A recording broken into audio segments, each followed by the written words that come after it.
મારું નામ વાળા ભરતસિંહ પોપટભા, પ્રદેશ પ્રમુખ ખેડૂત કલ્યાણ સંગઠન.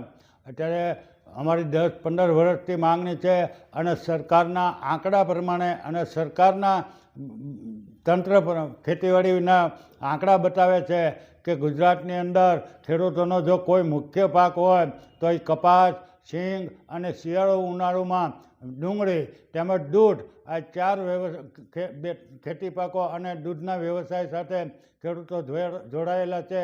એટલે એ 4ના જો વધારેમાં વધારે ભાવ મળે તો જ ખેડૂતો જીવી શકે, નહીંતર તો ખેડૂતો બરબાદ થઈ જાય. કારણ કે ગુજરાતમાં 80%થી આસપાસ ખેડૂતો અને પશુપાલકો આ 3 પાક કપાસ, સિંગ અને ડુંગળી ઉપર જ નભે છે.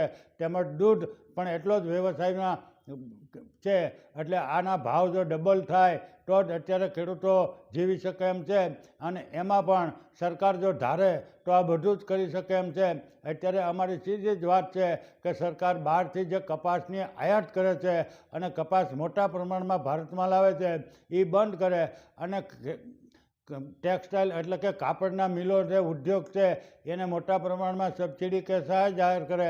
એટલે ખેડૂતોને સીધા જ તે અત્યારે 2,500ની આસપાસથી 2,200 રૂપિયાનો 1 મણ કપાસ વેચાય એમ છે. એવી જ રીતે તે જે બહારથી તેલની આયાત કરી અને જે પામોલ તેલ અને અખાડ તેલ મોટા પ્રમાણમાં લાવી અને અહીંયા તેલની આયાત કરે છે. એટલે આપણા તેલની કોઈ કિંમત રહેતી નથી અને ભેળસેળિયું તેલ લોકોને ખાવું પડે છે અને એ ઝેરી તેલ હોય છે.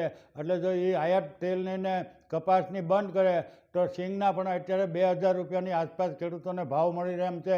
એવી જ રીતે ડુંગળીની નિકાસ છે, એ નિકાસબંધી મોટા પ્રમાણમાં નિકાસ કરે અને નિકાસની જે ડ્યુટી છે એ સદંતર બંધ કરે અને નિકાસકારોને 20થી 25% સહાય આપે.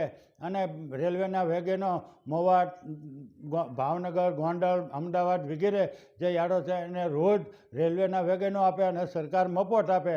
તો આ બધું આસાનીથી જો સરકાર ધારે તો થઈ શકે એમ છે, પણ સરકાર આવું કંઈ કરવા માંગતી નથી. એટલે અમે ભાવનગરના મહારાજા કૃષ્ણકુમારસિંહજી એ 1947માં 15મી જાન્યુઆરીએ પોતાનું રાજ પ્રજાના હિત માટે અને અંગ્રેજોને ભગાડવા માટે આવ્યું, તેને ત્યાગ દિવસ તરીકે ઉજવવામાં આવે છે.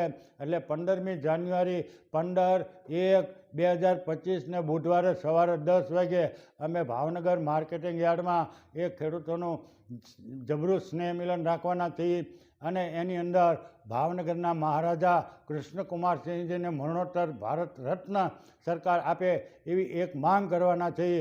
એટલે એનો અવાજ ઉઠાવવા અને એનો અવાજ બનવા માટે ભાવનગર જિલ્લાના તમામ લોકો અને ખેડૂતોને અમારી નમ્ર વિનંતી છે કે તમે આમાં હાજરી આપો. અને આ સંમેલનની અંદર તમામ ધાર્મિક સંસ્થાઓના વડાઓ, તમામ રાજકીય પક્ષના નેતાઓ, સામાજિક સંસ્થાઓ અને ખેડૂત સંગઠનના નેતાઓ, આગેવાનોએ પણ મોટી સંખ્યામાં હાજરી આપી અને સ્વયંભૂ લોકો ઉમટી પડે એવી અમારી આપ સૌને વિનંતી છે. અને સાથે સાથે આ ખેડૂતોનો જે ડુંગળી અને કપાસનો ભાવ છે એનો પણ એમાં શંખનાદ ફૂંકાય છે.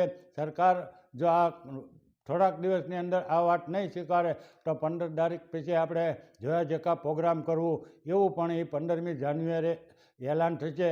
અને મહારાજા કૃષ્ણકુમારસિંહજીનો ત્યાગ દિવસ ઉજવી અને એને ભારત રત્ન પ્રાપ્ત કરે એવી આપણી માંગણી સૌની એક સાથે એક અવાજે કરવાની છે. એટલે આપ સૌને અમારી નમ્ર વિનંતી છે કે તમે મોટી સંખ્યામાં ભાવનગર 15મી જાન્યુઆરીએ પધારો.